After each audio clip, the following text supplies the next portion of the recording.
तर आता गणेश चतुर्थी काही दिवसात उरली आहे आणि आजपासून घरची सजावट करण्यास सुरुवात केली। सजावटीचं सुरुवातीचं काम होतं आणलेली रट्ट मापं घेऊन कापून घेणे। तर मी मापं घेण्यास सुरुवात केली, परंतु मला एकट्याला जमलं नाही।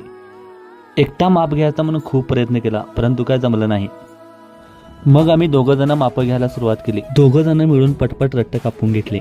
आता रट्ट कापून संपली आहेत। आत्ता होतं कापलेली रट्ट सगळी जोडण्याचे काम। जोडण्यासाठी कागदाच्या पट्ट्या पाहिजे होत्या, मग पटपट कागदाच्या पट्ट्या कापून घेतल्या। तेवढ्यात आमची अवनी आली मला मदत करायला। त्यानंतर अवनीने मी दोघं जण मिळून रट्ट जोडायला पट्ट्या कापून घेतल्या। तर अवनी मदत केली म्हणजे काम लवकरच संपलं। आता कापलेल्या पट्ट्या घेऊन रट्ट जोडण्यास सुरुवात केली। आता सर्व व्यवस्थित जोडून घेतलो। त्यानंतर तेजस सुद्धा मदतीला आला। त्यानंतर दोघं मिळून थोडं काम केलं आणि आजचं काम संपवून घेतलो।